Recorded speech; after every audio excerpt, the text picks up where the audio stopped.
The following program contains materials that viewers may find disturbing. Viewer discretion is advised.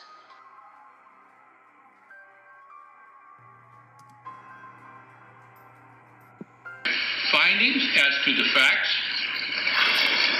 my deliberative process, or all of the law that has been analyzed and applied by me to the facts as I have found them to be. Rather, they are provided to you to provide some context for the decisions that have been made. I have essentially divided the evidence in this case into three components. The first component comprises roughly the period of June 29th, 2014, through the ending of the text messages between Ms. Carter and Mr. Roy on or about July 12th, 2014. The second period commences immediately thereafter and encompasses primarily the phone conversations and activity occurring occurring from the ending of the text messages through July 13th, 2014. But that area of evidentiary consideration is strongly informed by all of the other evidence in this case.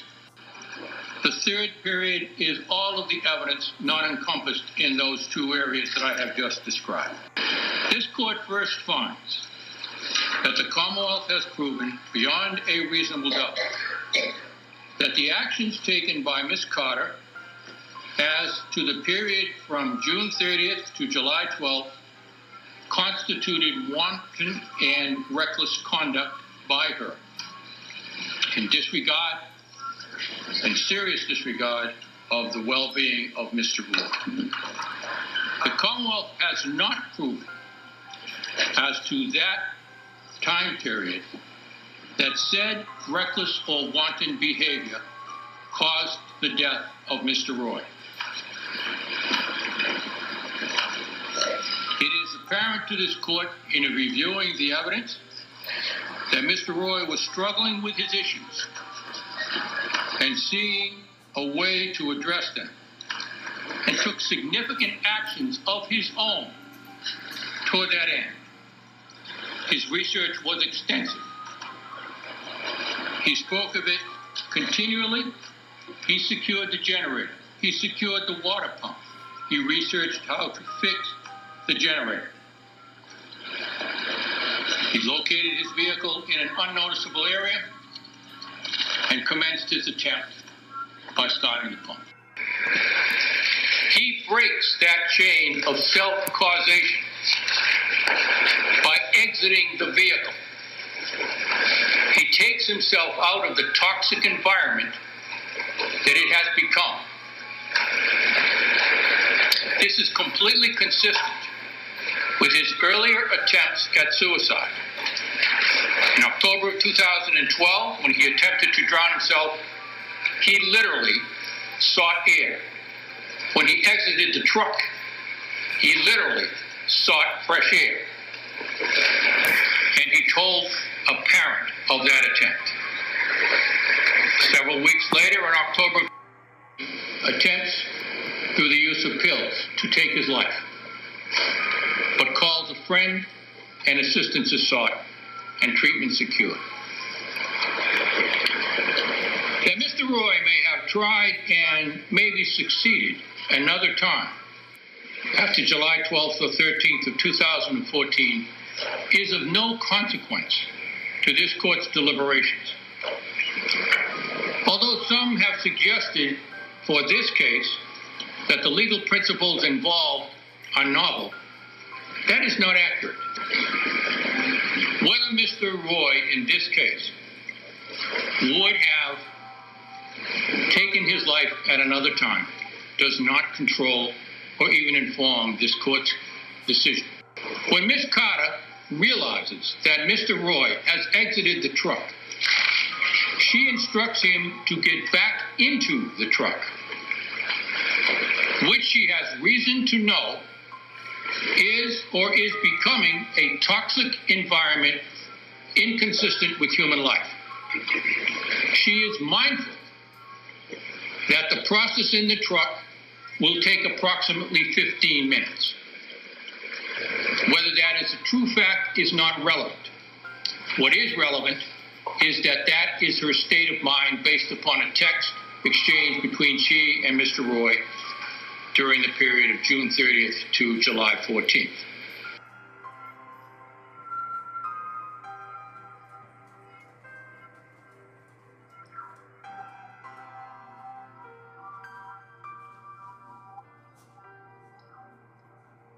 All right, everybody, welcome back to an Eye for an Eye podcast. I'm your host, Lisa, with my co-host here, Matt. Hello, everyone. Thank you for tuning in again. We're super excited. This case is super wild and super present in the media currently, and we'll get into that too.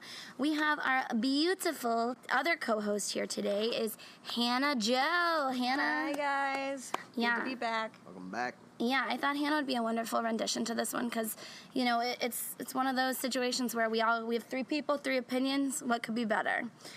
So today's case we're covering, I'm sure many of you have heard about, is the Michelle Carter and Conrad Roy case. We'll get into the background about it in a second, but I thought it was really important to cover this case now for episode number 3 because it is currently in the media because she did just get sentenced for it. Now that sentence is pending appeals, so that we'll get into as well, but we just thought it would be something great to bring to the show right now because it is present, so the opinions are fresh and new and, you know, constantly changing. So let's get into it, guys. You ready? Ready for this ride? Hitting you with some relevance, guys. Let's do it. And you have some relevance. All right, here we go. All right, so on Sunday, July 13th, 2014, local police officers found Conrad Roy, an 18-year-old who was reported missing by his mother the day before, deceased inside his truck parked in the Fairhaven Kmart parking lot. He had used a combustion engine to fill his truck's cabin with carbon monoxide. Officers discovered Conrad's cell phone tucked in his waistband. When they looked at it, they saw messages from Conrad's then-girlfriend, Michelle Carter, that made them want to look into his suicide further. So to hit you guys with some background information on all these players here, Conrad Roy and then Michelle Carter, I feel it's necessary always to cover some background just so everybody has a little bit of an idea who's who in the situation and what's really going on. So we did that for Shonda's case back the episode before, number 2. If you haven't checked it out, check it out now. All right, so Conrad was born in 1995 in New Bedford, Massachusetts, and he was the eldest of 3 children. So he has 2 younger sisters. For many years, he worked with his father, grandfather, and uncle in his family's marine salvage business, the Tucker Roy Marine Towing and Salvage Incorporated in the New England area. So in the spring of 2014, he earned his captain's license from the Northeast Maritime Institute by completing 3 months of night classes. In June 2014, he graduated on the honor roll from Old Rochester Regional High School in Mattapoisett? How do we say that? Mattapoisett. Where are we at here? Mattapoisett. Mattapoisett. I don't know. Whatever. All right, yeah. It doesn't matter. It don't matter. It doesn't matter. This made it a lot easier. Okay, so he was an all-around high school athlete who played baseball, rode crew, and ran track. He graduated with a 3.88 GPA and had been accepted to the Fitchburg State University to study business, but at that point he decided not to attend college. So it was known that Roy struggled with social anxiety and depression, for which he had seen several therapists and counselors, including a cognitive behavioral therapist, in the weeks prior to his death. His mother would later say that she believed that the depression was partially due to the divorce between her and Conrad's father. This affected her kids, she believes, greatly. I don't blame her at all. And he had been hospitalized, actually, at the age of 17, which was the year before, for taking an overdose of how do you say that? He just overdosed. Acetaminophen. Got it. So he had been hospitalized for an overdose on acetaminophen at the age of 17, during which the girl that he was talking to, which seems to be a trend, unfortunately, for Conrad, he had met, she called the police. So she did, whoever this girl was, you know, he mentioned to her that he had taken pills, and she had reached out to the police, and they got him help. So on June 13, 2014, Conrad Roy recorded a video of himself on his computer, And I don't know if did you guys see these videos? No. They're kind of sad, but they're like it's sad probably because in retrospect we know what had happened, but it's really interesting because it's almost like a uplifting cry for help. Because I did watch a few of these videos, and in the one video he discussed his battle with depression, suicidal thoughts, and social anxiety. And at one point he said, I need to be comfortable in my skin, and in order to be comfortable in my skin I have to just be happy and live with myself for who I am. Conrad Roy III. So by the summer of 2014, Conrad appeared to be doing better and in good spirits. His family and friends all reported that he seemed to have his head held high. He had a lot to look forward to. And by this point, his family still had no idea that he was still discussing wanting to end his life with someone he had met in 2012, a big key player in this whole case, a name we've mentioned prior, a 17-year-old girl that he had met on vacation in Naples, Florida, named Michelle Carter. Now, Carter was born in August 1996 and had struggled with eating disorders and depression, as well as reporting to her friends that she had started cutting herself in high school. At 14, Michelle was prescribed antidepressants and underwent counseling at McLean Hospital. So Michelle clearly had a little bit of a disturbed background as well, with mental health issues, as well as Conrad. So Conrad and Michelle only lived about an hour away from each other. However, they only met in person a handful of times, which a lot of people think is a really big part of this case because the distance. So they only met a handful of times, and their relationship was mainly through texts.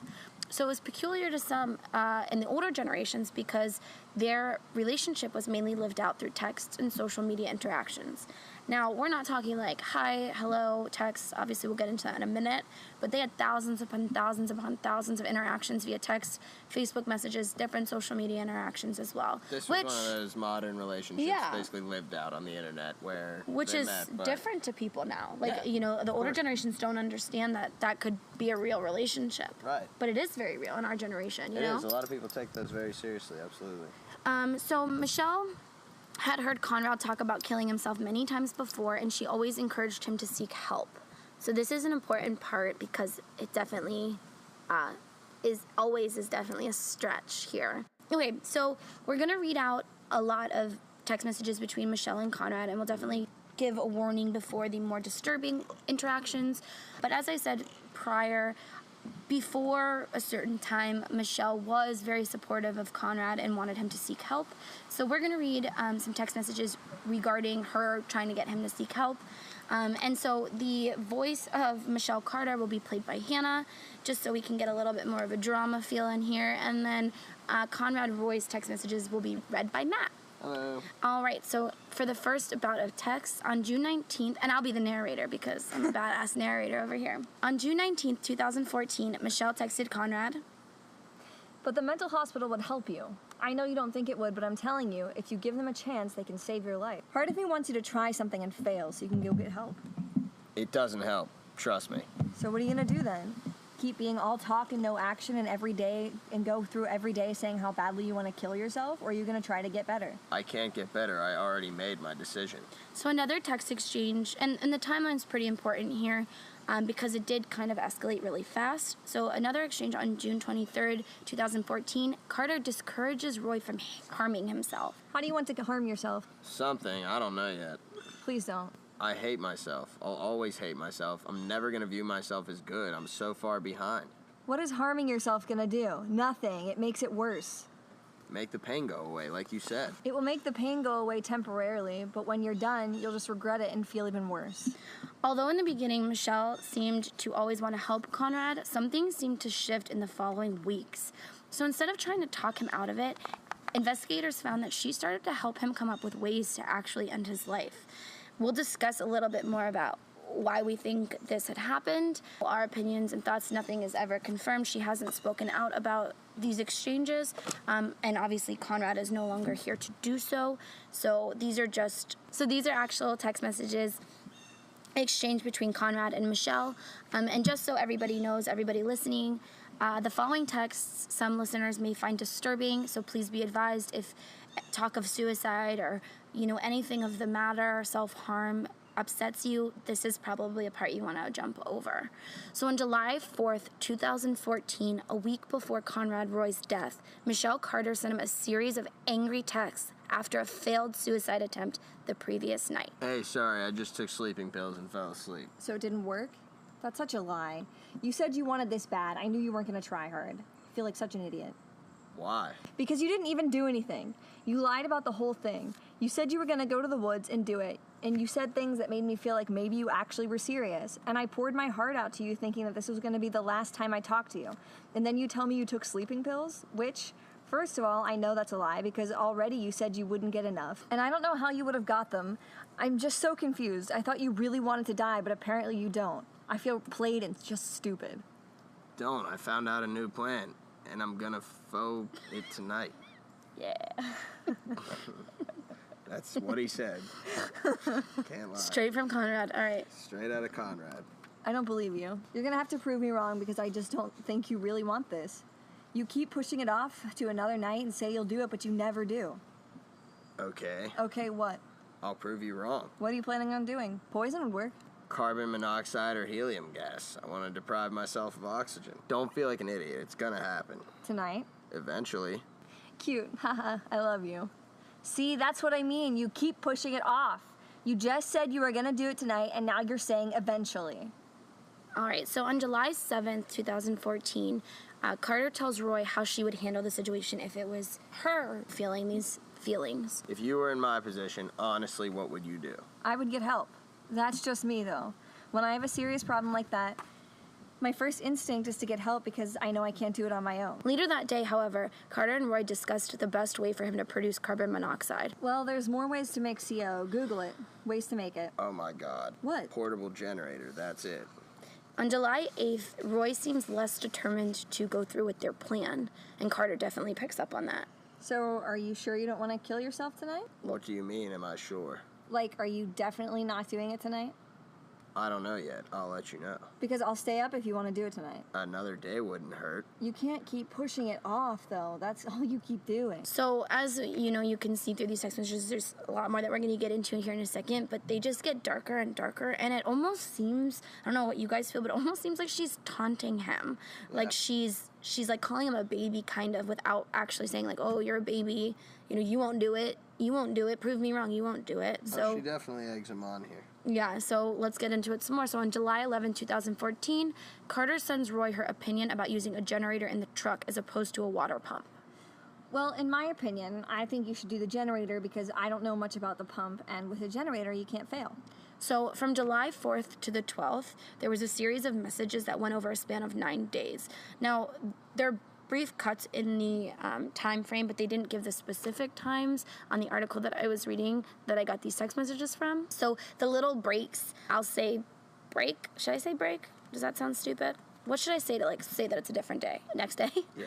Okay. Yeah, so basically she texted him over a span of 9 days, a bunch of times. It doesn't seem like he really responded to her. All the texts reported are what she had said, so we'll just say next day or, a few days later when there are breaks between her messages. So take it away, Michelle. You're gonna have to prove me wrong because I just don't think you really want this. You just keep pushing it off to another night and you say you'll do it, but you never do. Next day? See, that's what I mean. You keep pushing it off. You said you were gonna do it tonight, and now you're saying eventually. Next day. But I bet you're gonna be like, oh, it didn't work because I didn't tape the tube right or something like that. I bet you're gonna say an excuse like that. Next day. Do you have the generator? Not yet, lol. Well, when are you getting it? Next day. You better not be bullshitting me this time and saying you're gonna do this and then purposely get caught. So on July 11th through the 12th, as we can see with the previous text messages from the 4th to the 11th, she's getting evil. That's the only way I can describe it. She's really taunting him. She's acting like because he's not committing suicide that moment that he's spiting her. It's really crazy. I mean, for lack of a better word, it's really Maniacal. yeah, maniacal. Yeah, some of these texts from her are in all caps. Yeah, and that's when Hannah sounds like she's screaming. Yeah, I mean, she was literally not. It goes from the point of her egging him on, like, come on, you're not gonna do it. Well, first she was supportive, and then Well, she that's was what I want egging to talk him on. about. Yeah, It's I mean, where did that there's switch come Yeah, from? there's a drastic change here, and then she gets to the point where she's almost like, listen, if you're not gonna do it, then And gives him you an can't talk. ultimatum. Yeah, it sounds like so- she's like, okay, well, if you're not going to do this, then I can't do this. So on July 11th to the 12th, overnight into the next morning, Conrad shares his concerns over how his parents would handle a suicide. Now, another disclaimer, as we've said before, these are really horrifying text messages and really sad. And, you know, if you're ever feeling, you know, suicidal or, you know, like the world is out to get you, don't ever listen to someone like Michelle, because she's absolutely incorrect, and you'll find, you know, the things that she says are absolutely horrific and absolutely untrue. To set the scene, like a link in your bio to like a help thing. yeah, for sure. absolutely. I'll definitely include, you know, Suicide watch. so I'll put it at the end. Hotlines, yeah, absolutely. All right, cool. So, yeah, like I said, on July 11th to the 12th, overnight and into the next morning, Roy shares his concerns of how his parents would handle the suicide. I'm just too sensitive. I want my family to know there was nothing they could do. I am entrapped in my own thoughts. Like, no, I would be happy if they had no guilt about it, because I have a bad feeling that this is going to create a lot of depression between my parents and sisters. I'm overthinking everything. Fuck, I gotta stop and just do it. I think your parents know you're in a really bad place. I'm not saying they want you to do it, but I honestly feel like they can accept it. They know there's nothing they can do. They've tried helping, everyone's tried, but there's a point that comes when there isn't anything anyone can do to save you. Not even yourself. And you've hit that point. Fucking bitch. I'm sorry, guys. Yeah, no, I know. I'm sorry. Should we move inside because it's thundering, and then you can pick this point back up? I think your parents know you're in a really bad place. I'm not saying they want you to do it, but I honestly feel like they can accept it. They know there's nothing they can do. They've tried helping. Everyone's tried helping. But there's a point that comes when there isn't anything anyone can do to save you. Not even yourself. And you've hit that point. And I think your parents know you've hit that point. You've said your mom saw a suicide thing on your computer and she didn't say anything. I think she knows it's on your mind and she's prepared for it. Everyone will be sad for a while, but they'll get over it and move on. They won't be in depression. I won't let that happen. They know how sad you are, and they know that you're doing this to be happy. I think they will understand and accept it. They will always carry you in their hearts. Next day. I don't want anyone hurt in the process, though. I meant when they open the door, all the carbon monoxide is going to come out, and they can see it or smell it, whoever opens the door. They will see the generator and know that you died of CO. Next day. Hey, can you do me a favor? Yes, of course. Just be there for my family. Smiley face. Conrad, of course I'll be there for your family. I will help them as much as I can to get them through this. I'll tell them how amazing their son/brother truly was. Next day. I don't know, I'm freaking out again. I'm overthinking. I thought you wanted to do this. The time is right and you're ready and you just need to do it. You can't keep living this way. You just need to do it like you did last time and not think about it. And just do it, babe. You can't keep doing this every day. I do want to, but, like, I'm freaking out for my family, I guess. IDK. Okay. Yeah, he like dragged it out. Yeah, he spelled a few K's out there. I didn't know how to read that. Conrad, Okay. I told you I'll take care of them. Everyone will take care of them to make sure that they won't be alone and people will get them through it. We talked about this. They will be okay and accept it. People who commit suicide don't think this much. They just do it. So on July 12th in 2014, in these exchanges on the day before his body was found, Roy expresses even more hesitation about his plan. And like I've said before, this is going to come up as a huge mitigating factor in this sentencing. So take it away. So I guess you aren't going to do it then? All for nothing? I'm just confused. Like you said you were ready and determined. I am gonna eventually. I really don't know what I'm waiting for, but I have everything lined up. No, you're not, Conrad. Last night was it. You keep pushing it off and you say you'll do it, but you never do. It's always going to be that way if you don't take action. You're just making it harder on yourself by pushing it off. You just have to do it. Do you want to do it now? Is it too late? I don't know. It's already light outside. I'm gonna go back to sleep. Love you. I'll text you tomorrow. No, it's probably the best time now because everyone's sleeping. Just go somewhere in your truck. And no one's really out right now because it's an awkward time. If you don't do it now, you're never going to do it. And you can say you'll do it tomorrow, but you probably won't. Next day.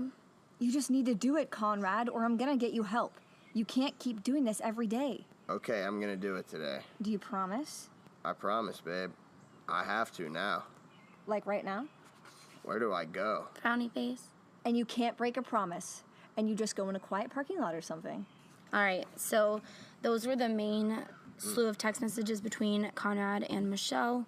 As you can tell, they're horrific, horrifying, really sad. Really, this kid was at the lowest point of his life, and he was fighting those demons in his head, and then he had a demon in his ear as well. You look for people for support, and he looked to Michelle, and all she did was hand him literally a generator and say, go do it, without physically handing him that generator. So on Sunday, July 13th, as we touched on before, Conrad Roy spent the day at the beach with his mom and his sisters. They would later say that they didn't notice Conrad acting any differently. Neither his mom nor his sisters knew what he had been planning with Michelle Carter via the thousands of text messages exchanged between the two of them in the days prior that we just read. He went to the parking lot a few times. His mother reported, though, to use his phone because he wasn't getting good service. Like I said, she had no idea who he was texting or what he was texting her about. And, looking back on it, we now do know who he was texting. So Conrad told her he was determined and ready while he was at the beach with his family. And Michelle wrote, Good, because it's time, babe. You know that.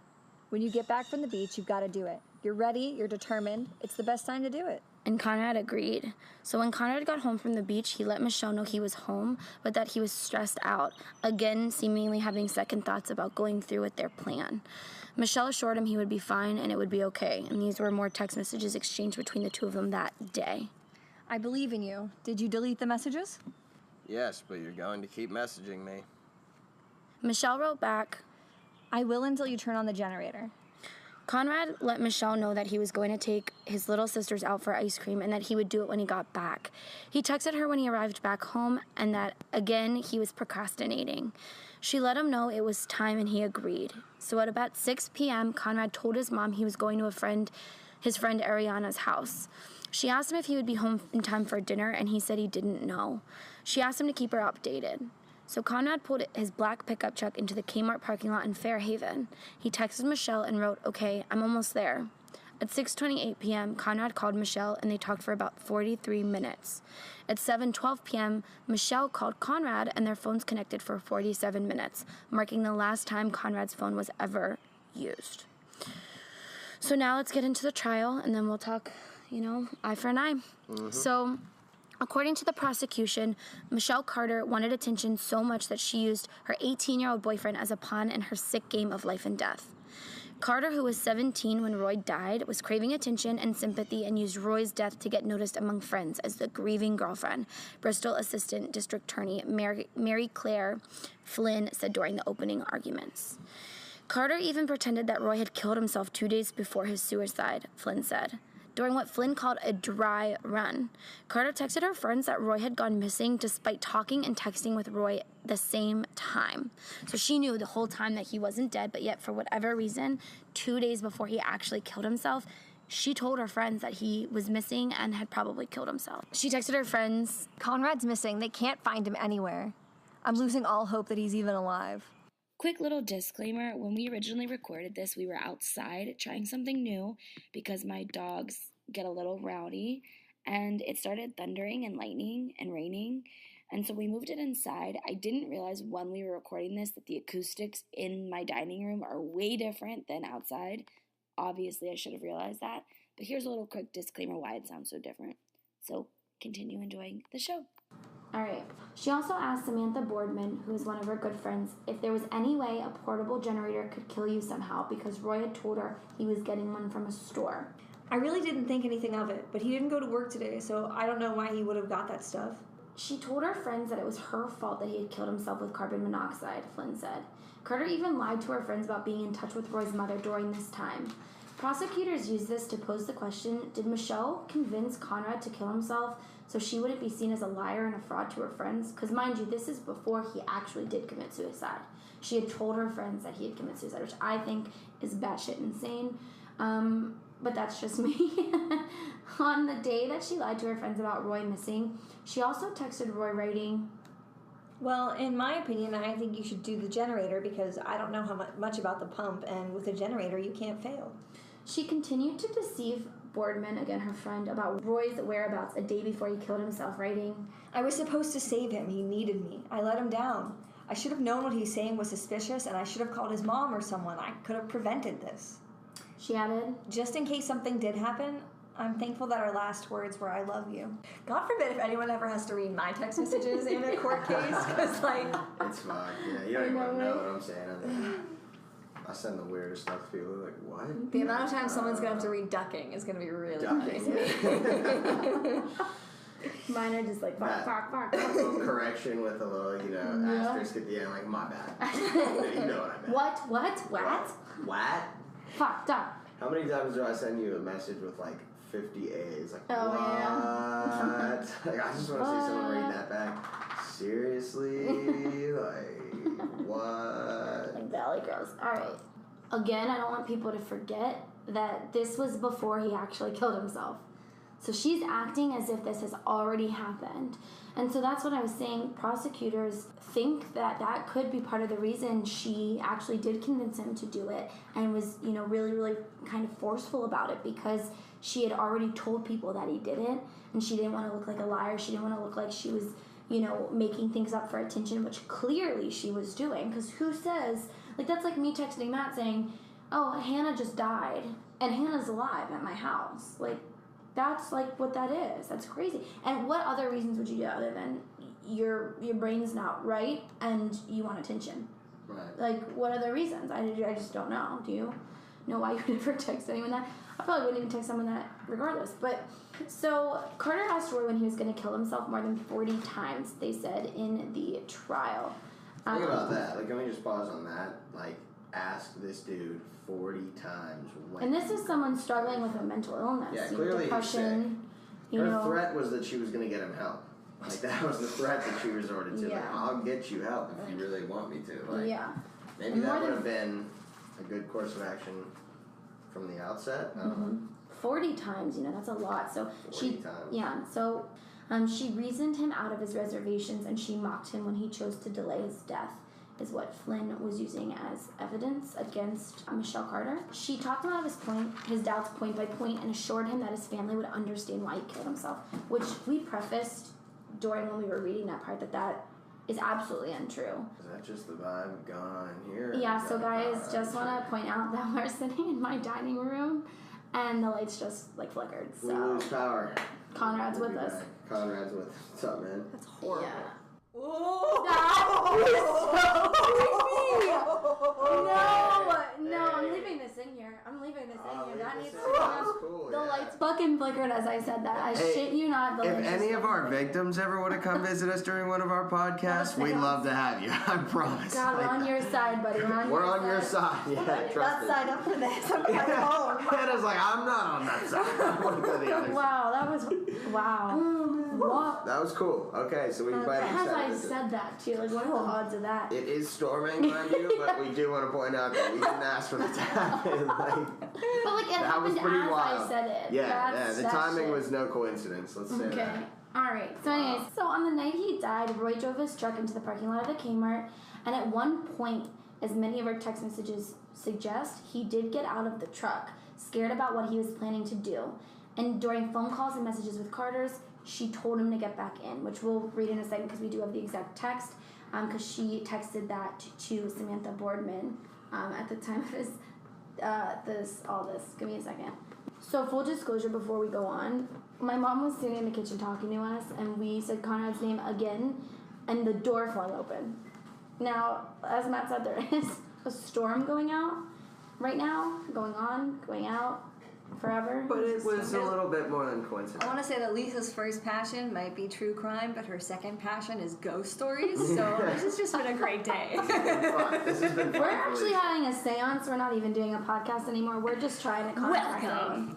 him. Conrad's here at the table with us. Sure does feel like that. Probably should. shout out if you want to make your presence known again. No, we're not going to play these games anymore. Fuck that. So we're back. Just wanted to let you guys know what was going on here. So Michelle texted Conrad the following, which was also haunting.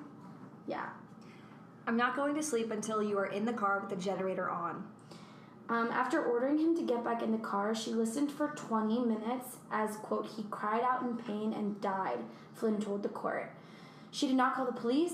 his family, his sisters, or anyone for help. And then Carter texted multiple people that he had died. Another friend she texted, I'm not wearing a bra. Flynn said. She also texted Roy.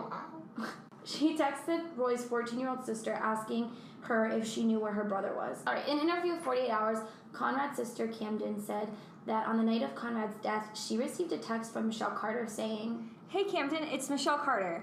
I don't know if you remember me, but I'm dating your brother again, haha, and he hasn't answered me. I'm just starting to get a little worried. Is he okay? The electricity just went out. Are you fucking kidding me? Good thing we have a full battery. Wait, the Wi-Fi went on. Does that matter? No, whether you were. Yeah, you're right. I'm over He's like today. scaring me. I'm like scared.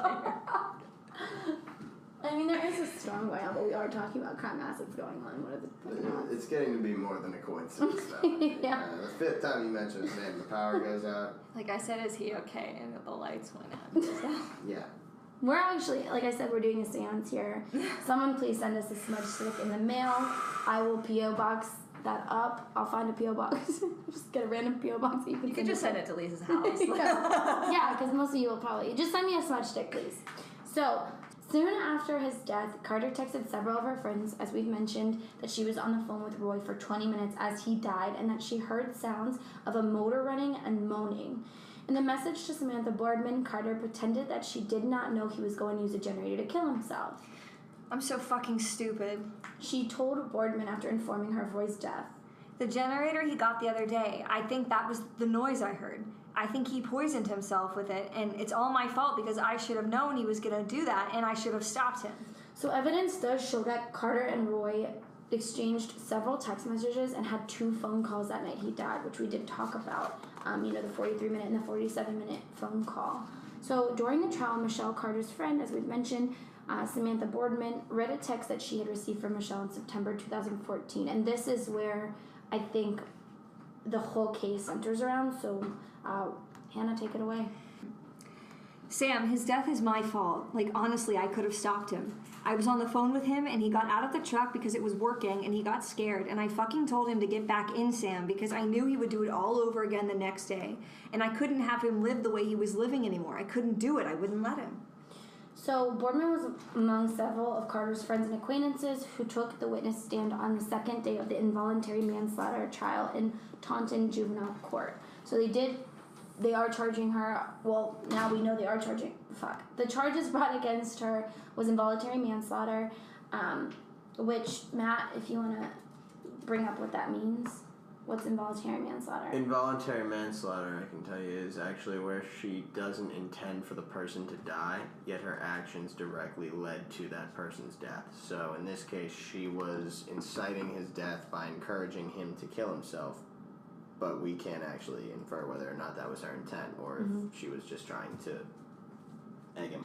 All right, so Carter was being charged with involuntary manslaughter. As Matt had mentioned, that basically means that she was not necessarily intending, that she didn't pull the trigger. However, her actions or words in this case did lead to somebody's demise. Yes. Common example of involuntary manslaughter would be you fired a gun up in the air, it went up into the air and landed through someone's skull and killed them. You didn't mean to kill that Wouldn't guy. that be a shitty way to die? Wouldn't that be a shitty way You to just die? mind your own business, taking a poop in the forest, and a bullet comes through your head.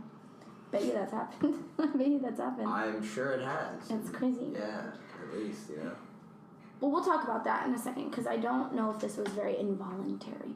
Anyways, Right. so Carter, who is now 20 at the time of all of this coming through, did say to Samantha that she feared getting in trouble after she found out that the police did have Roy's phone. Now, remember, previously, Hannah read when an exchange between her and Carter, the moment before, Carter got into his truck to, ultimately end his life, she did say, did you delete the messages? So that tells me she knows what she was saying to him was no good, was wrong, would be no good in the court of law. And then she straight up says it, so here we go. And stress to him to delete the messages, to not only, she said, I'm going to still talk to you until you turn that on. So she knows that he's going To do it. to do it. She knows that at least this is- until that point, she's She, expecting. I think she's more than expecting. I think at this point she's fucking like, if he doesn't do it, I quit. Like, I'm done with this I'm finding guy. somebody else to kill themselves Yeah, for me. honestly. Which, that is also a crazy thing. There are, like, chat rooms and shit where people convince each other to commit suicide, which is horrible, and, like, film it. It's been crazy. So, Carter texted her friends, and it was displayed in the courtroom, and it said... I'm done. His family will hate me, and I can go to jail. So two other of Carter's friends said they texted... Two other of Carter's friends said that Carter texted them saying that she was on the phone when Conrad died. And she said... I was talking on the phone with him when he killed himself. I heard him die. Carter texted to Olivia Masalogo days after Roy's death. Masalogo testified that. So Carter also expressed remorse in a message to a friend. I'm the only one he told things to. I should have gotten him more help. He told me exactly what his plan was, and he told me he loved me, and then he just stopped talking. Yeah, and I was on the phone talking to him when he killed himself. I heard him dying. She texted another friend. She texted a bunch of her friends this shit, just so you guys know. This is conniving, this is crazy, this is calculated to me. But she said again, I was talking to him on the phone when he killed himself, Liv. I heard him die. I just wish I got him more help. so... And these are so similar. Like, she literally she just put texted different this. names. She copy and pasted the same text over and over again to a bunch of different people. Basically trying to cover her ass. Well, that, No, but like, she's looking for literally attention. straight up. Yeah, she's straight up saying, "I'm the reason he died. It's about me." Well, she wants people about to be me. like, no, it's not you, it's not I you. think definitely to some degree she wants some sympathy, but I think this was more along the lines of like, if it comes back that they know it was me, I'm gonna be like, yeah, I was. Well, this part- I would CYA to the fullest. I hear. Wait for this part though. So 2 days after his suicide, Carter texted Samantha Boardman again, which again was one of her really good friends, and said, I do blame myself. It's my fault. I was talking to him while he killed himself. I heard him cry in pain. I should have known. I should have done something. and she later told her, I helped ease him into it and told him it was okay. I was talking to him on the phone when he did it. I could have easily stopped him or called the police, but I didn't. and then she also expressed fear again about police really reading her text messages to Conrad.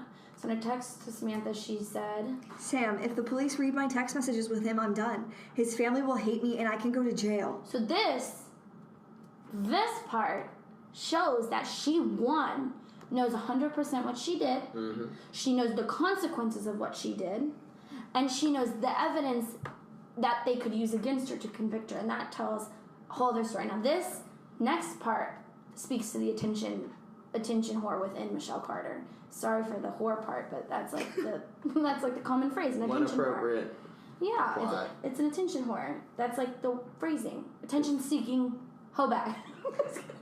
Even better. Like that. That one I sounds like more that politically correct right there. Shout out to all the attention. She's just attention-seeking. So Michelle Carter is clearly attention-seeking. So I found this part really interesting.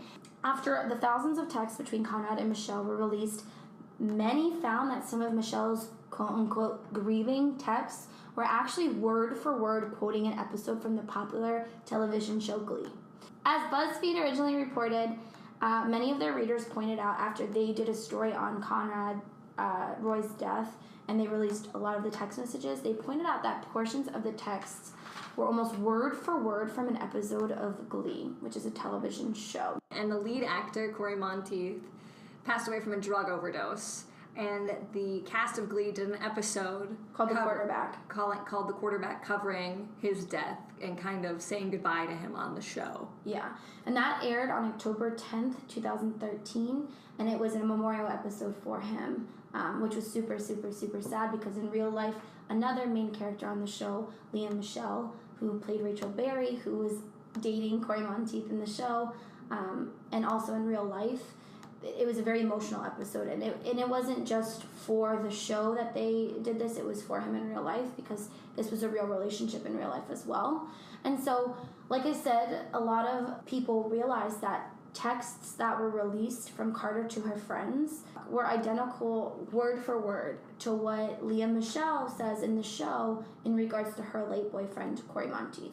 Here's what Carter texted to her friend Samantha Boardman 6 days after Roy's death in 2014. So just listen for similarities here. So this is what Michelle said.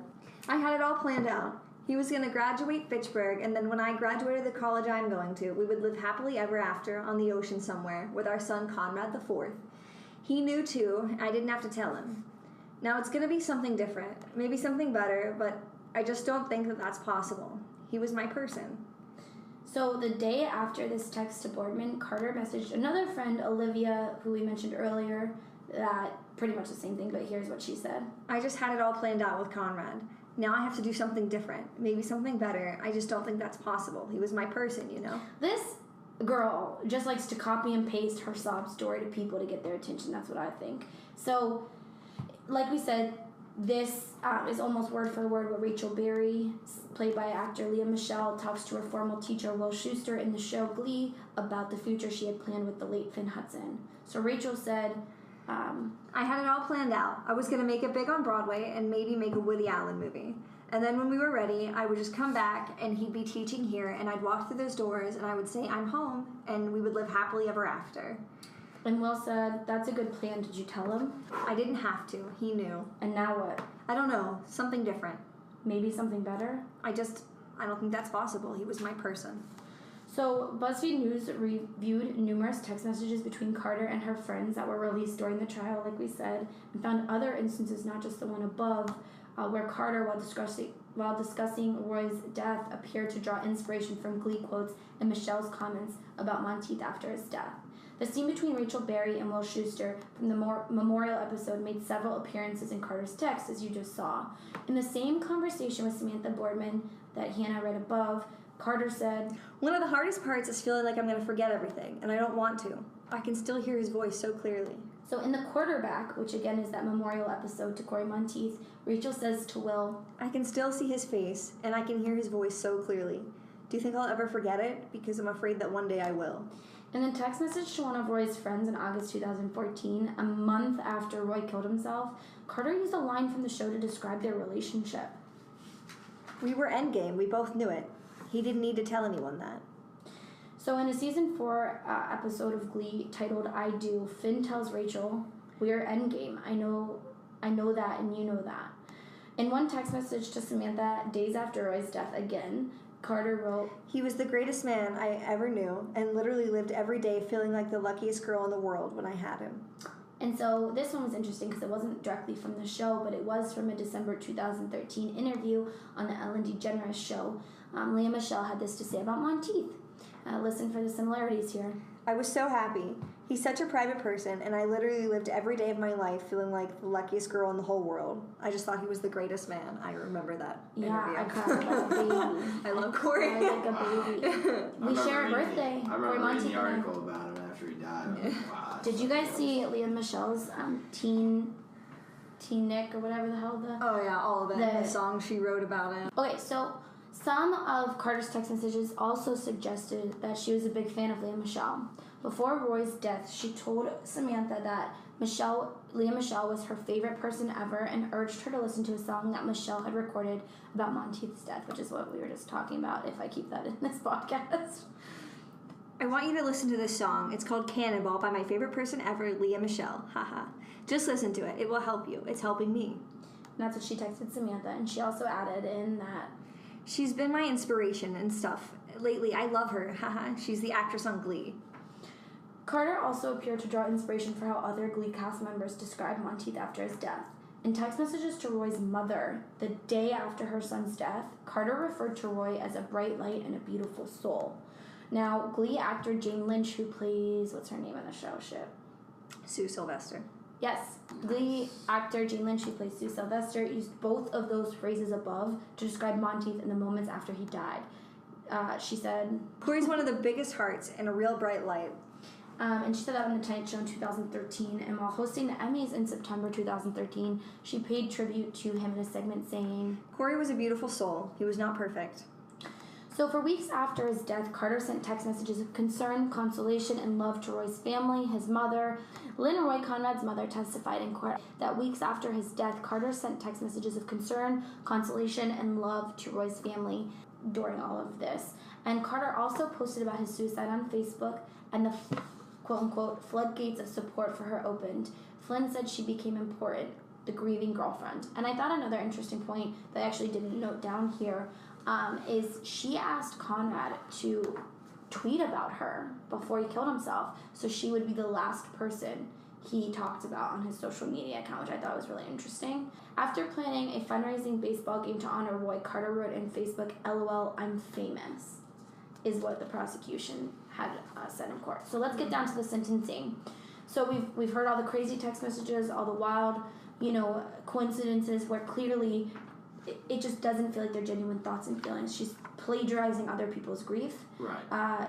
And it all feels like too tension for me. But here's the sentencing. Can I point out really quickly one thing Yeah. before you read her sentence? I think that the focal point of the prosecution's case was to note that not only was she totally adept at the entire situation of manipulating him, but that she was also good at making other people feel bad for her after the fact. I mean, that's as much of an indicating factor as anything. Like, after the fact, she's still begging for attention. She wants people to, feel bad for her. And clearly she's not sincere, obviously. Absolutely I mean, not, so yeah. I think that was the focal point of the prosecution's case for good reason. So. Absolutely. And so the sentencing. So Michelle opted to have a bench trial, which means that the judge, who was, in this case, juvenile court Judge Lawrence Moniz. But yeah, so she, bench trial is basically she doesn't want a jury to decide her fate. She just wants the judge to hear the case and decide it from there. That's any defendant's option at the outset of their trial. Which, let's get into that real quick before we keep going forward. Do you think she was doing that because she thought a jury would have more emotional response to her and a judge would have more of a fact-based, law-based? Because that's what I think, because I think she damn well knew if they got a jury up there, no sane person is going to see these texts. Maybe, which we'll get into again once we talk about the sentencing and what we feel, but maybe people would say, suicide is suicide. You can't force, quote-unquote, someone to commit suicide. Suicide is not a homicide. But I do think when they played the text, I think she realized, or her lawyers realized, because I don't know if this was necessarily her choice, I think her lawyers realized she would not get a good shake of the law handed down if she did go with a jury trial. What do you guys think? Yeah, Do you think that's why? That's probably what her legal team was thinking. I think she had a good attorney who knew that exactly. Do you think that that's true, though? Do you think that... So why wouldn't everyone do that, then? Because if you think a judge is going to go solely by the law, not by opinion, not by anything crazy... Some people want a crying mother on the stand and a bunch of crying mothers sitting in a jury box to see her and feel bad. I think in this case... Is it the defendant's choice? It is. Okay. Yes, So they can say, trial, yes. I want a jury or I don't want a jury. Yes. Do you think it's harder to appeal to a judge than it is to appeal to a jury? Because they've seen some shit. Judges have seen cases from X to, A to Z, so... X Would to Z. depend on the cases. case. I'm sure some Yeah. judges have seen more than others, and some judges are more sympathetic than others. So you think that, serial killers wouldn't choose the bench trial because they want to see the pain? They want to, they want it to be a show? Or do you think they Give you just an don't example. care? Ted Bundy did. Yeah. Yeah. Yeah. Yeah. Read based on the facts of the case, not the fact that there's 32 dead women that he's talking Yeah. about, So, yeah. Because that's what I found interesting, because why wouldn't everyone just do it by judge? I think it depends because it can play for you or against you. So if you were going into a case, now this is completely opinion, but if you're going into a case and you are innocent, yeah, I'm going to want a jury because I can convince 12 people that You didn't do I it. didn't do it, But if you have a bit of guilt, I guess. Yeah, I would say it would just depend on what you thought. As a legal team, it's going to depend on what you think your client's odds are. So Yeah. if I'm representing you and I think that it's in your best interest to have a jury, that's what I'm going to do. But if it's in your best interest just to have a judge, that's what we're going to do. Yeah. So that is what Michelle Carter did opt to do, during which prosecutors argued that Carter's messages and Snapchats to Roy caused his death. Now, they did rule that Carter had created an environment to cause harm to Conrad. So during her trial, Carter's defense team argued that Roy would have committed suicide with or without Carter's urging, citing that he had tried to commit suicide before, he had an attempted suicide on his plate, he had talked about suicide multiple times without Carter's urging. So in response to the prosecution's statements about the impact of Carter's messages, the defense remarked that Roy had depression and had literally like I said, tried to commit suicide on a previous occasion. As a result, the case led to some important legal questions, which is really what I want to discuss here, as indicated by, can a person be charged and convicted in someone else's death even if that person was not with the victim when they died?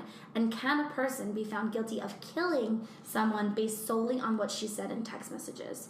Now, in the opening arguments, Carter's lawyer argued that Roy's death was a suicide, not a homicide. And they said that before Roy met Carter, he had a long history of suicidal ideation. So he's fighting that with or without Carter, Conrad Roy most likely would have committed suicide, is what they're saying. He said that Carter was not present when Roy killed himself and that she had not physically seen him for over a year. He said that she had tried to convince him out of taking his own life for years and cited those text messages that we read at the top of the show, showing that Carter asked Roy to seek professional help or to get help together. Now, it said in one of the text messages, which we did not read, asked Michelle if they wanted to play out their romance like Romeo and Juliet, and Carter did say something about, like, no, I don't want to die, like, we're not doing that. But her defense said she faced nothing but resistance from Conrad Roy, which I get it, because I think he was obviously very depressed, but I didn't feel resistance in those text messages. I just felt denial. I don't think denial and sadness and depression are the same as resistance. I think he needed a cheerleader to really convince him, he wasn't and she seemed to give out fast. He never said, I don't want to kill myself. There was never a point where he was like, I don't want to. He would always just give an excuse like, not tonight. Yeah. Well, and like, I'm talking about the text messages from the beginning where she was like, go seek help, and he was like, no, I've had my mind set. But I don't think that's the same thing as, I don't think that's resistance. I just think that's someone with a mental illness seeking help and not knowing how to say, like, he's saying his feelings, he's not resisting. He's saying, no, I've made up my mind, I want to kill myself.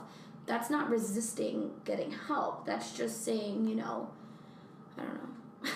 He never really did. I don't know if he really said anything like, I don't want to get help. I think if like you look back at the beginning of our text message thing, it said that hold on, let me find it. So the first bout of text messages did say that, hold on 1 second. Okay, so it says, he said, I hate myself, I will always hate myself, I'm never going to view myself as good, I'm so far behind. And she said, what is harming yourself going to do? Nothing, it will make it worse. And he said, it will make the pain go away, like you said. So I don't think that's him resisting, I think that's him explaining his feelings.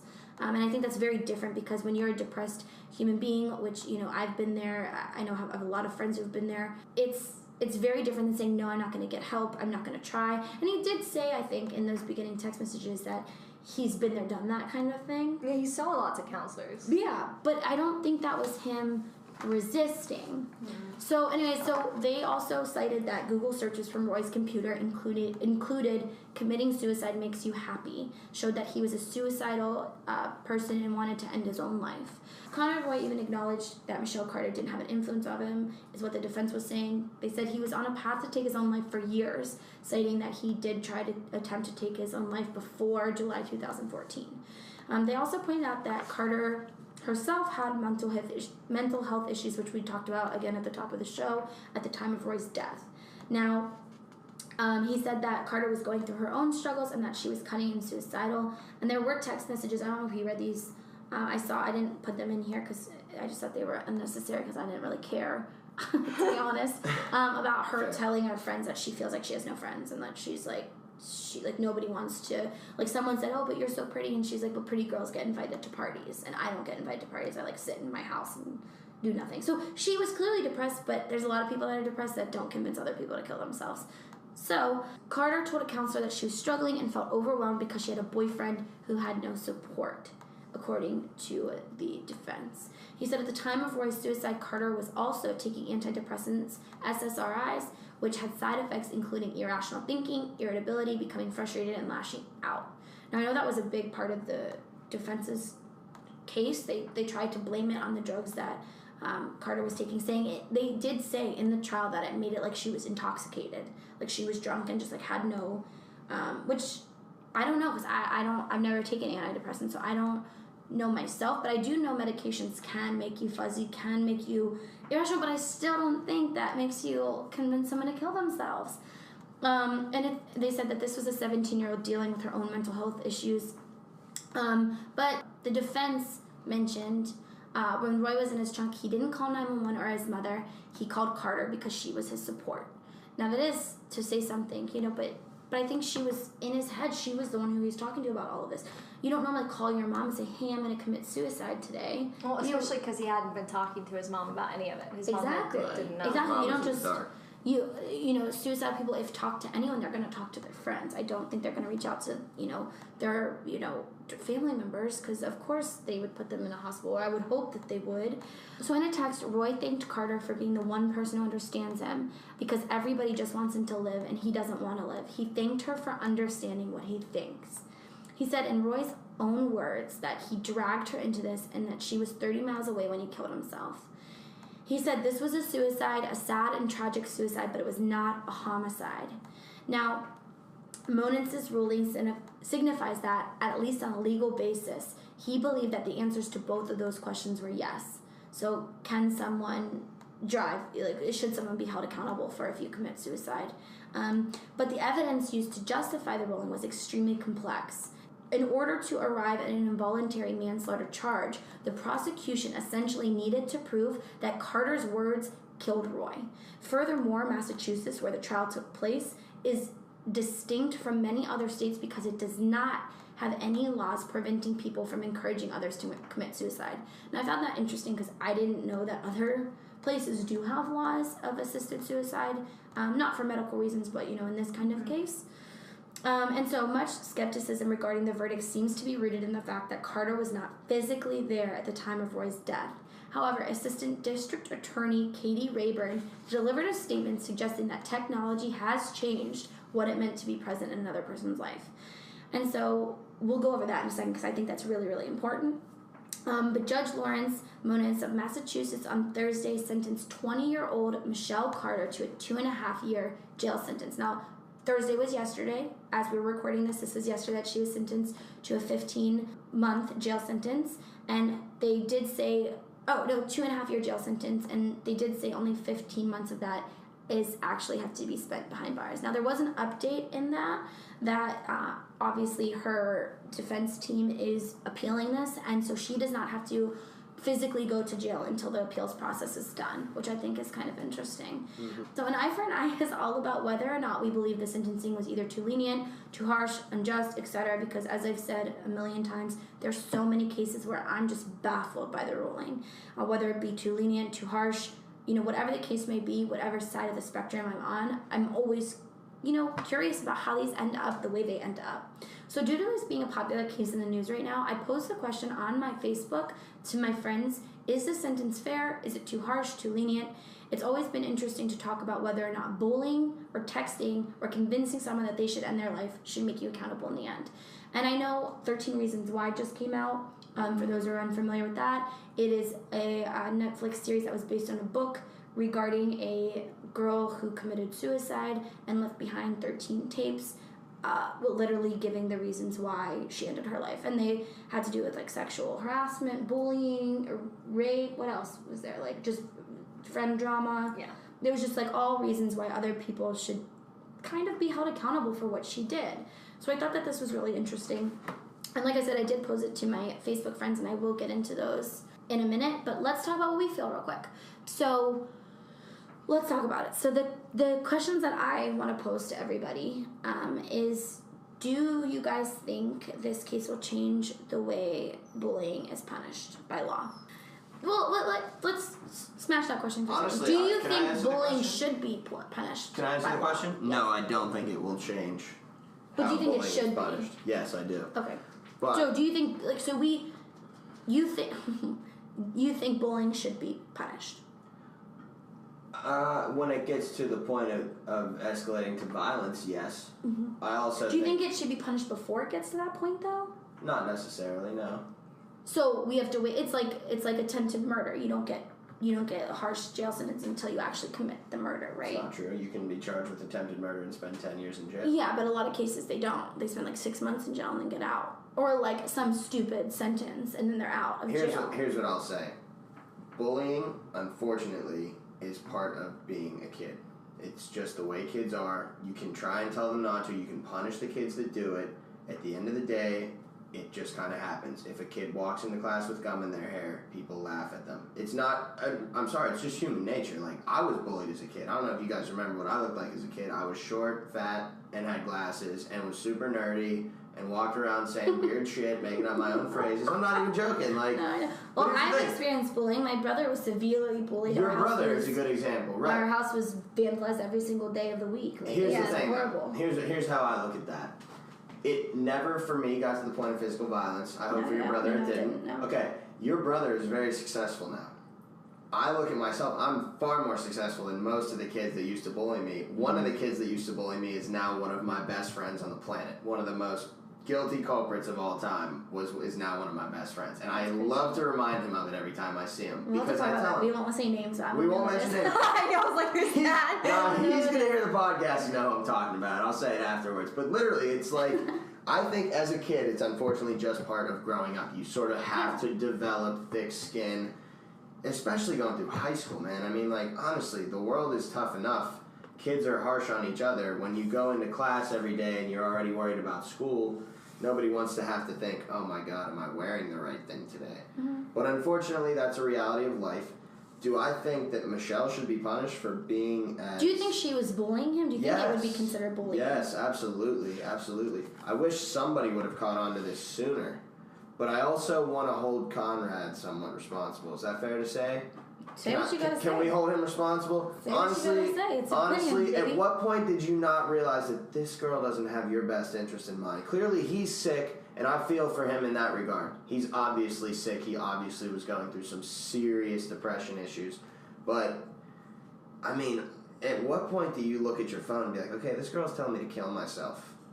Well, I think it's a little different in Conrad's head, as I mentioned earlier, is that he's already fighting these demons in his head. Right. Now he has someone he trusts and loves in his head as well. Of course. So I don't think he had the cognitive ability to be like, oh, she's just being wild, like I really shouldn't do this. But then again, you're right though, because but that's where I'm confused, because he did do that. He did say, I'm scared, I don't want to do it. He acknowledged, I don't really want to do this. He but was at the having end of the day- reservations. At the end of the day, he got Her in the voice car. was louder than his. Yeah, I mean, he listened to her before he And the listened demons to in his his own head. instinct of survival. You know, like, he got in a car, he drove to an empty parking lot, turned the car on, and just sat. Well, the crazy thing in the world is that it takes, I forget the exact amount of minutes, and I can cut that in here, but it takes X amount of minutes to die from carbon monoxide poisoning.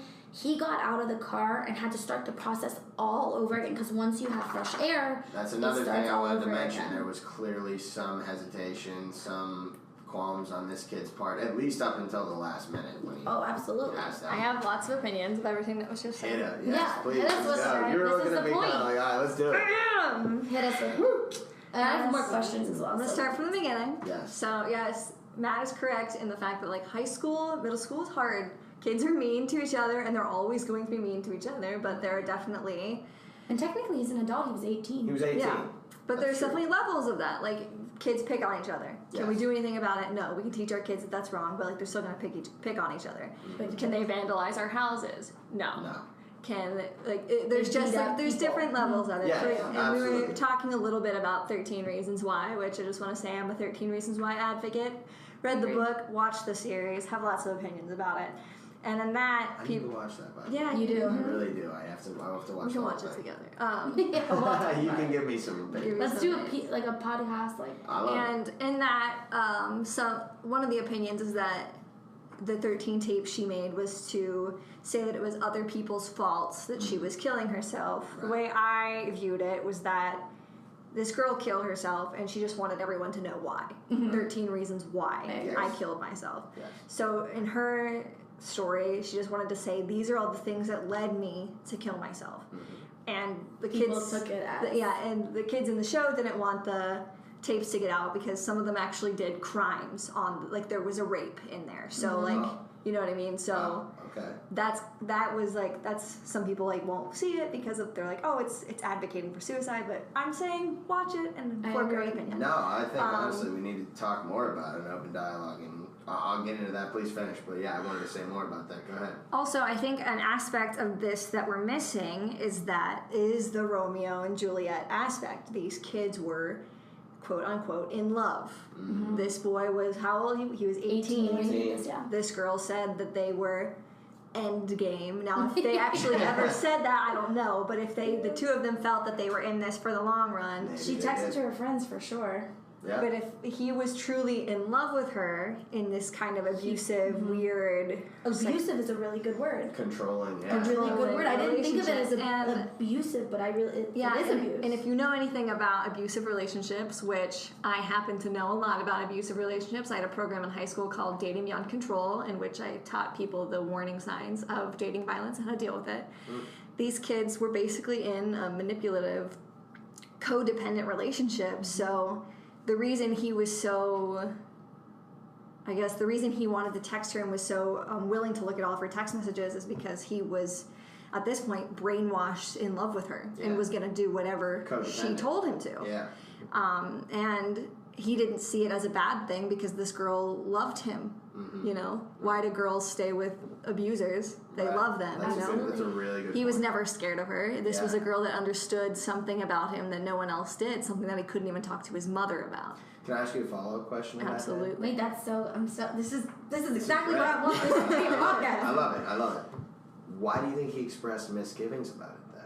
If there was, and I agree with you, I think this is 'Cause he's a 100% an human being. abusive, codependent relationship and we've all seen that. I mean, and I think we should do a podcast on the personal experience we all had in this town about something like Yeah, that. we should you know? talk to and see we'll if talk we can about do that that. more in detail. But like this guy, and maybe I hate to think of it this way, but almost like with an abusive relationship, I almost 90% of the time think of it as the male being the dominant force in that relationship. That's and I don't not like to always generalize. true. It's not You always ever true. watch Snapped? No, you're right. I don't like to generalize, but It's I just actually 1 in 3 girls in Is an it 1 in abusive 3? relationship and 1 in 6 boys in an abusive So it is relationship. statistic, all right, yeah. that's a really good statistic. So almost like if you think about it, Well, double. no. That was wrong. Sorry, my math It's was all wrong. good. You know, nobody's a math man. I was here. no good at math. Double. I'm garbage. I agreed with you for a second, so I'll hold myself accountable to that too.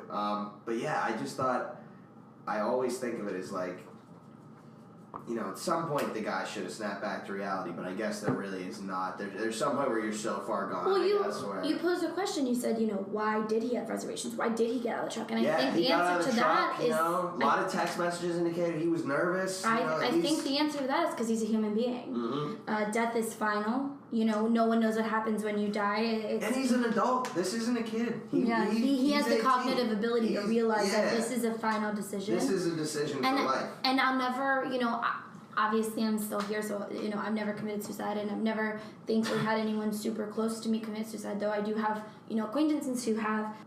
I will never understand the final decision making process, right? So. I do know, I watched this documentary, it's on Netflix, I forget what it's called, or maybe it's on YouTube, I don't even know, but it was controversial, but it was basically about suicides off of the Golden Gate Bridge. And it showed them, and it was this huge It's called The controversial. Bridge. Yeah, it's called The Great Bridge. documentary, yes. And it's super controversial because a lot of these apparently were filmed without permission, Yes. but it is really great to watch. And a lot of the, there's only like 20 survivors total of, trying to commit suicide off the Golden Gate Bridge. Mm-hmm. And one of the survivors is interviewed in this documentary, and they said, the second my hands left that ledge, I regretted it. I instantly wanted to live. I instantly had that feeling of, and I feel like that is a big thing for suicide. I think that's not uncommon. I think it's once, you kick the bucket or once you take those pills, regret does start to sink in for some people. Once you realize the final decision you've made. And that, I think that's what happened to Conrad. And with his method of suicide, carbon monoxide poisoning, he did get out of the car. He did stop the process.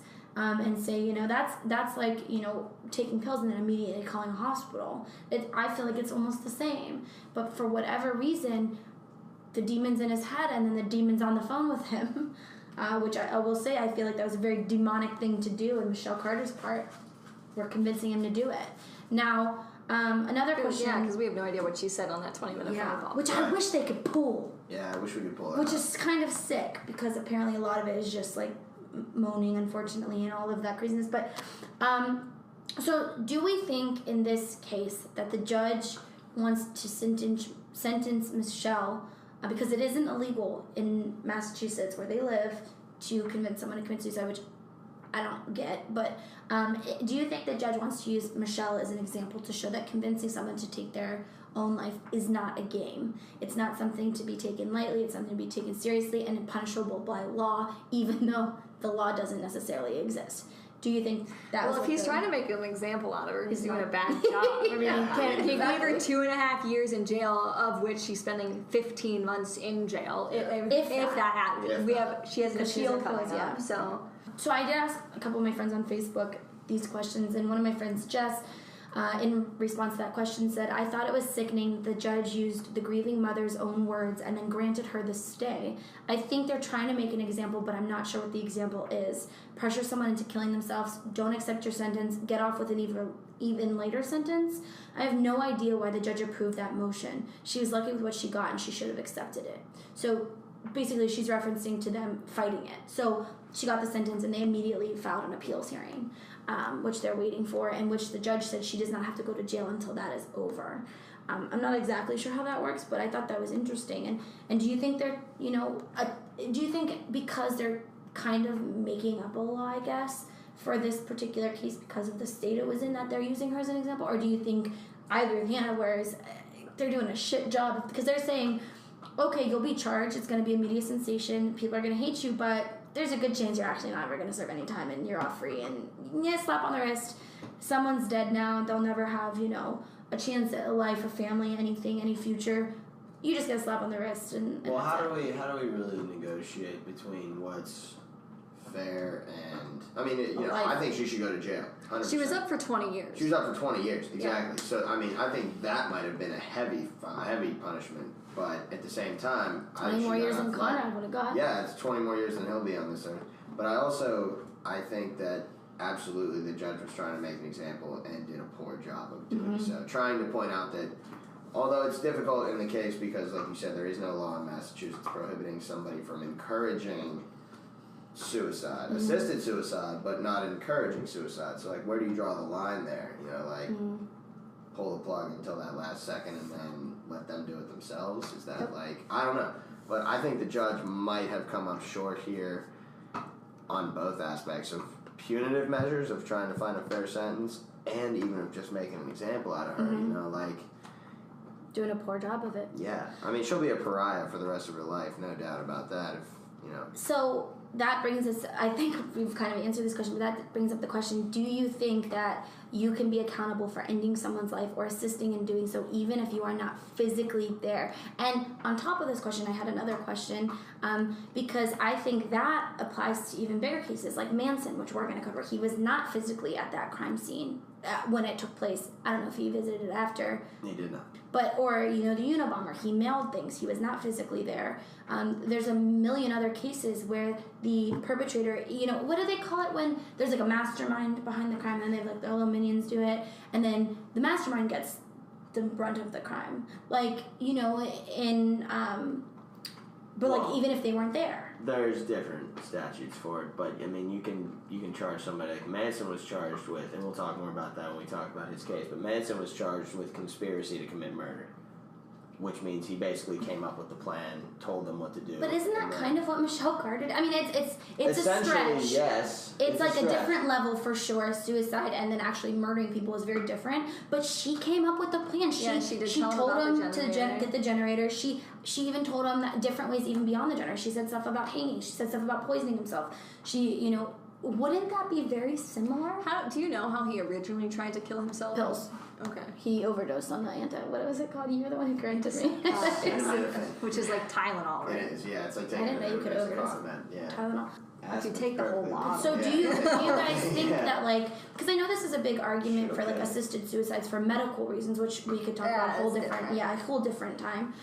But do you think you should, I mean, I guess you obviously can be, but do you think you should be held accountable in this particular case? Obviously, like I said, Manson and the Unabomber are a little bit more of a stretch, but because that's murder. But do you think you should be held accountable if you're sitting there cheering someone on? Because the way I feel like, and the way the prosecutors, made it sound was that in this digital age, you don't need to be physically present to be an influence. There's long distance relationships. how do you think those work if they're not real to those people? They're very real, and it bridges that, void. You just made me think when you were talking about assisted suicide, and I said immediately, like, oh, that's different. Mm-hmm. And in my mind, I was starting to think, like, why that's different right away. Mm-hmm. And then I realized that maybe it's really not. Like, It's not that so different. assisted suicide is like you're sick and you give someone permission to pull the plug on your life. Mm-hmm. In this case, he was mentally Yeah. he had mental illness, and he told her that he wanted to kill himself. So it kind and of she gave her helped him permission. do it. But I guess the thing is with like medically assisted suicide, obviously, like you said, it's a whole different field, but it is very similar because of that reason. But I think the difference is, one is, could you have gotten help for the person? Like medically assisted suicide, you have to go through like psychological counseling. And also he had it's so many different times when he put it off. When he was like, no, not today. Maybe tomorrow. Which is the not most right now. haunting part about the whole thing. And he did get out. Okay, the whole thing for me is that he got out of the car. I think that's the biggest point. And that's why I she keep hanging a admitted. crux on it. Is like, I know we need to hold her responsible, but for God's sake, at what point did he not like? You know what's different about the actual suicide and like the texts that I think too is, texting and writing online is so much different than talking to someone on the phone, obviously, and that's different than talking to someone in person. She was on the phone with him. Yes. So I want to know, I wish they would release that damn message or like the damn phone conversation, because I want to know if she verbally said out loud, because it's a lot easier. Like, people are horrendous online. You see celebrities every day getting death threats and people saying like the most ridiculous shit in the world to them. But it's so much different to pick up the phone and call those. That's why they have the celebrities read mean tweets, because it's so much different verbalizing it. I want to than hear what texting it. emotions were conveyed. I want to. Was she sad? Was Was she she sobbing? nervous? Was she afraid? Or was she like, Do "Yo, you there? Yeah. You dead? You What's ready? up, Do man? it, yeah. Yeah, I think he's dead." And I think that's like, different. I It's- want to hear what was she thinking during this conversation. And I wonder if it was a phone call because she wanted to save her ass and not text him anymore. Like she said, delete the text messages. Yeah. Or if it was, I don't know, she wanted to hear him die. Like, I don't understand. Mm-hmm. But I do think that speaks a lot, because texting someone, oh, go kill yourself, oh, go kill yourself, oh, go kill yourself, is a lot different than calling someone to go fucking kill yourself. Yeah. That's different, Yeah. to me at least. And so another question I had here was, do you think Michelle was seeking the attention of a grieving girlfriend? Yeah, 100%. Yes. 110%. The second she saw the quarterback on Glee. Yeah, Well, she even said yeah. on Facebook, I'm famous now. Yeah. That alone should be a way to convict her on something crazy. Like, at least something. Maybe not the involuntary manslaughter, but that should be a whole other charge in itself. Seeking attention at the demise of somebody else. I think that would be listed as motive. Yeah. Wouldn't Fame. that be going up for why she wanted him dead? Yeah. Just to be famous, to have that be Well- her notoriety for 15 minutes of fame, Yeah. short-lived, happy Well, so she existence. could be like Leah Michelle. She wanted to be like Leah the Michelle. grieving girlfriend. Right. And it also speaks to the point that she said 2 days before he actually killed himself that he killed himself. So she preempted this whole thing to her friends, who at this point thought he was missing, thought he could have committed suicide because that's what she was telling them. That is the craziest part to me. I've said that a lot of times. This whole thing's a bundle of craziness, but that part should have been another convicting factor, because that shows, like, it's like she had the outline and just needed to fill the pieces in, and the pieces were, It's called premeditation. yeah, it was premeditated. Who calls someone? That's like me calling Matt and saying, oh my gosh, Hannah, fell down and broke her leg last night, and then 2 days later I push her Hannah down the stairs, and she yeah. breaks her leg. I just had knee surgery for everyone listening. Yeah, bad analogy, guys. Yeah, but Sorry. but that to me is the same thing, and that is premeditation, and I think that should have added at least 2 more years to this sentence. You know what I mean? At least, because you thought it out and then you made things happen to fit the puzzle. Because what would she have done if he would have gotten out of the car and stayed out of the car? What would he have done? What would she have done? Why would she have told her friends? Right. She already told them. She would have been a fraud. She would have been a liar. And I think, and that brings me to my next question here. Do you think that Michelle Carter felt she was actually helping Conrad because he was, going through those demons? Or do you think she was sick of hearing talk about it, wanting to die, and not getting the help that he needed? Or do you think it was all fame motivated? Or do you think it was a mixture of all three? Because it could very well be. Because I think in the beginning, she was trying to help Conrad. It wasn't a fame thing. It was like, go get help. But like, I know personally, experience thinking, I've had friends that have threatened suicide all over the place. I've had exes and friends and, acquaintances all threaten. And there were some points where I was like, you know what, threw my hands up. I can't deal with this anymore. Like, it's taking a toll on me emotionally, and I had to take a step back and be a little selfish and be like, I can't deal with this back and forth anymore. Do you think that could have been part of what Michelle Carter was saying? Like, fuck this. He's been saying this nonstop for years. There's a difference from saying it like if you have a friend that keeps... Never mind, I don't know what to talk about. No, what? Say what you were going to say. So, like, if you have a friend that keeps doing it to be dramatic... Yeah, that's different, for sure. And there's, like, one time that you finally say, then do it. Yeah. It's different than... Convincing. Weeks of being like, have you done it yet? Why haven't you done it? Do you have the generator? Is it in your car? This way, yeah. Absolutely, you're right. You're being like, weak. Like, go do it. So, what do you think if you were Michelle Carter and you've obviously lived this life, what do you think do you think it was fame, or do you think she was just honestly like, Connor wants to die, I'm gonna help him do it, or do you think it was... No, I think she saw an opportunity. Like, she started talking to him, she realized that he was suicidal. At first she was trying to help him, and then as the weeks went on, she saw an opportunity. Yeah. This is my opportunity to be Leah Michelle. I mean, the grieving widow. I mean, it's not the first time that someone's killed someone to try to become famous. Close to someone famous. Jodie Foster. Like, yeah, dude, right? that case is good. We're covering that. You'll have to be here for that one too. That's on my list. But yeah, I agree. What do you think? I agree completely. Absolutely. You think it turned from like... I think it went from her trying to be... Let's just take advantage of this. Yeah, I think she went from trying to be like, okay, he's sick, he needs some help, to, okay, maybe he's really sick, he really needs help, to, okay, I can get something out of this. Yeah. There's definitely some angle here. Well, and, she talked a lot about not having friends, not having people care about her. This made people feel sorry for her. Yeah. This made people say... Oh my goodness, like, whatever. Yeah, she became very important, is what Flynn said. I'd like to point out that both parties in this were very clearly ill. Oh, 100%. In different ways, but both depressed and both needed psychological counseling. Do you think...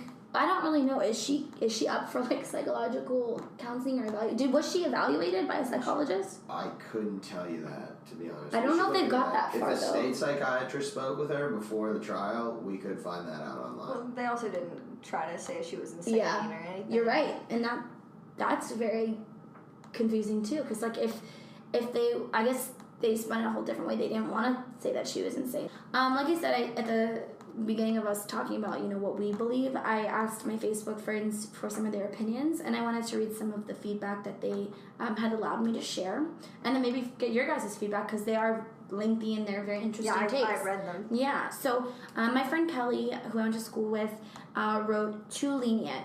Way too lenient. I've known so many who have suffered from bulimia, anorexia, and depression, and more, who have never taken another human's life into their own hands. It wasn't only that she supported his decision, but the fact that she pressured him further when he didn't want to give in to a suicide is unfathomable. We live in a generation where bullying is 10 times worse because of text messages, social media, and whatever. She should be held accountable. He wanted a reason to live towards the end, and she destroyed that. Now, my friend Jess wrote, who was also from college with me, said she saw someone who needed help and encouraged him to do himself harm rather than help him. He was telling her those things because he was calling out for help. If he really wanted to die, he wouldn't have told anyone, because that could be a barrier to their goal. Which does, interjection here, normally, we'll talk about this after, so ignore. This infuriates me that she got off with a slap on the wrist, and her facial expressions when her sentence was read was like she was exasperated that she got anything. Yes, she was 17, 3 weeks from no longer being a minor. I knew at 17 not to help someone kill themselves. She knew what she was doing. It was planned out. She sent his parents and others text messages saying that she doesn't know where he is and she thinks he's dead and she's scared, etc., as she was also messaging him to finish what he started. She hid information and lied, and as many others, I have firsthand I've seen firsthand how members of my family suffered from depression and were close to committing suicide, and they needed help. Not only did she know what he was planning and didn't immediately inform his parents, the authorities, someone to go to him, but as Kelly said, which was the other comment I had read, she encouraged him and pressured him along. This case is like those teenagers who saw that man drowning and filmed it and laughed, which we can talk to in a second. If a doctor does not treat his patient who is sick and that patient dies because of the negligent care, the doctor is responsible. If you see a fire, you are responsible to report it and get help. If you throw fuel on the fire, you are responsible. You may not have started the fire, but you helped it continue in its destruction. You can look back at cases where people were found guilty of the crimes they committed without even being physically present. For example, Theodore Kaczynski sent the mail bombs. He was not physically there. That's the Unabomber. Yeah. Yeah. Oh, okay. Yeah. He was not physically there when the bombs went off, but he sent them with the intent of harm, just relating back to the idea of not being physically present to the crime. You don't have to physically be there to do damage. And in schools, cyberbullying is something that children are constantly encouraged to report if they are aware of it. Why is it that school children are considered guilty of a crime in a school when they cyberbully, but this girl isn't held to the same standard? I understand that she was found guilty, but I don't feel the punishment fits the crime. Bam! Jess, serving up that real news. Well said, Jess. Woohoo! Well said. Yeah, dude, that was good. So that is true. Are those boys being held accountable for that? No, they weren't. They're not. There is no pending litigation. Whew, that pisses me off. We can get onto that another time. That is insane. But no, Jess and Kelly, I really appreciate the feedback, and I agree with you guys. I don't think the sentence is harsh enough for what this is. And honestly, I do think it should be used as an example. I do. I mean, I think this should be a call out to the bullies in the world, to kids, to anyone on social media ever, that it is a serious crime. You can't just say whatever the fuck you want. And when things happen as a result of what you say, it just go away as if you never said it, because then you just continue that behavior. You don't see that it's wrong. What do you guys think? What is the ultimate? Does the punishment fit the crime? I think she should have gotten the 20 years. Sorry. Hannah threw the book at her. I don't even care. I think she should have gotten 10 years in jail. Half the sentence she was initially going to I'll go with that. I think 10 years is right. And we got 10 going on 10. Definitely more than 2. Definitely more than 5. And if she doesn't serve any of that time in prison, it's bullshit. it will be a miscarriage of justice, in my opinion. Because a kid died because, and like I said, I did point out, I do want him to be held at least somewhat accountable. He's an 18-year-old kid. He wasn't 12. His older sister didn't tell him, hold this and hop in the bathtub. There are much different levels of culpability to assisted suicide. I think he should at least have to bear some responsibility. But in the end, like Hannah pointed out, and I totally agree with this, and I'm really glad you said this, it was a codependent relationship. There was no way he was breaking from what she said, even if he might have seen, all right, this is a little fucked up. The way I see it is kind of like he went to Walmart, he bought the gun, he got the bullets for the gun, he loaded the gun, he put that gun to his head, and Michelle pulled the trigger. He was ready, he was there, and he just needed that one more. Can I reverse I think it's everything? the opposite. I was like, She did all the shopping. She you're right. She gave him called him everything. over and was like, come have Ignore what I Netflix and said. chill. And then she was like, here, hold this. Put it against his head. And he was like, do I have to boom? And that was it. Yeah. That was But yes, now that I hear Yes. what you guys do. But well put, though. I Yes, got absolutely. the analogy, yes. Yep, so backwards. Ignore everything I said and let's That was reverse amazing. it. Yes. Put my thing down, zip it, and reverse it. Okay, so cool. So, You're fucking thank you guys for listening. We're gonna have to do a lot of fucking editing for this bad boy, but no. Okay, so thank you guys for listening. We really appreciate you, tuning in to figure out, what we feel was the punishment just. Does the punishment fit the crime? Was an eye for eye meant? Do I think someone should convince Michelle Carter to commit suicide? No.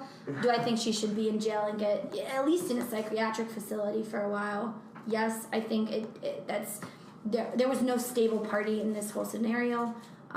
So thank you, Matt and Hannah, for joining me on this long ass journey, because we've had Conrad interrupt us here today. Conrad Kane, thanks for coming, buddy. You're welcome. Please follow me on Instagram, HJ_2015. Yes, go follow. Please do. Seriously though, she's a fucking phenomenal actress and singer and dancer and does all the fucking shebang. Meanwhile, I sit in a cubicle and not. I just got an audition for a new TV show on the ID channel.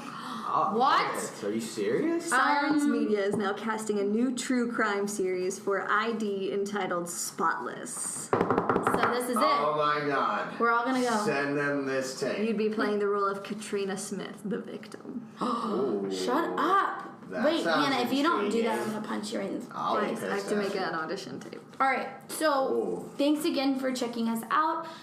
We'd love to hear your opinions on the case. Obviously, there's many opinions. There's many different ways to interpret this case. Suicide is never something to play games with.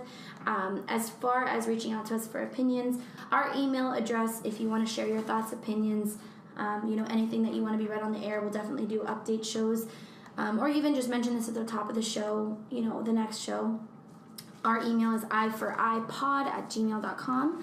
Again, that's iforipod@gmail.com. We'll most likely have a Facebook up and running here soon when I get these episodes out, which will be in the description box below regarding these episodes here. But we'd love to hear your opinions. Like we said, there's a lot of opinions. It's a fresh case. It's very, very, it's an open wound currently. They're still appealing her convictions. So we'd love to hear how you guys feel. And, really, do you guys believe justice was served here? And so thank you, Hannah and Matt, for joining me today. Definitely having us. check out our other 2 episodes if you haven't already. The first one's on O.J. Simpson, and the second episode is on the case of Shonda Scher, which is a doozy, and Hannah is also present in that one as well. So I hope you guys have a great night, and thank you for listening and sharing this time with us. I know. Hello. No, we thank you for sharing this time with us. Thank you for listening, and we hope to hear from you. Thanks again. She instructs Mr. Roy to get back into the truck, well knowing of all of the feelings that he has exchanged with her, his ambiguities, his fears, his concerns. This court finds that instructing Mr. Roy to get back in the truck constituted willful and wanton and reckless conduct by Ms. Carter, creating a situation where there is a high degree of likelihood that substantial harm would result to Mr. Roy. Ms. Carter knows, through her own admission, that Mr. Roy has followed her instruction. As she indicates in various text messages subsequently created to some of her friends, she indicates that she can hear him coughing, and she can hear the loud noise of the motor. The court notes that I looked for independent corroboration of some of the statements that Ms. Carter made to make sure that there was no undue reliance on any one source of evidence. The photos taken at the scene of the crime, where Mr. Roy's truck was located, clearly illustrate the location of the water pump immediately adjacent to where he would have been sitting in the truck next to his upper torso and his head, thereby giving a good explanation to Ms. Carter's definition that the noise was loud within the truck. Ms. Carter, at that point, therefore, had reason to know that Mr. Roy had followed her instruction and had placed himself in the toxic environment of that truck. At this point in the court's analysis, the court took direction from a case, Commonwealth versus Levesque. In Commonwealth versus Levesque, it is indicated that where one's action create a life-threatening risk to another, there is a duty to take reasonable steps to alleviate the risk. The reckless failure to fulfill this duty can result in a charge of manslaughter. Knowing that Mr. Roy is in the truck, knowing the condition of the truck, knowing or at least having a state of mind, that 15 minutes would pass. Ms. Carter takes no action in the furtherance of the duty that she has created by instructing Mr. Roy to get back into the truck. She admits in a subsequent text that she did nothing. She did not call the police or Mr. Roy's family. She knew his location, again, according to a text that she sent, as being at the Kmart Plaza. According to one of her emails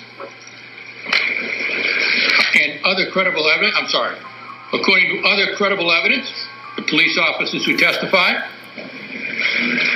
the location where Mr. Roy's truck was located was approximately 1/2 mile from the Public Services Office of Fairhaven, which included both the fire department and the police department.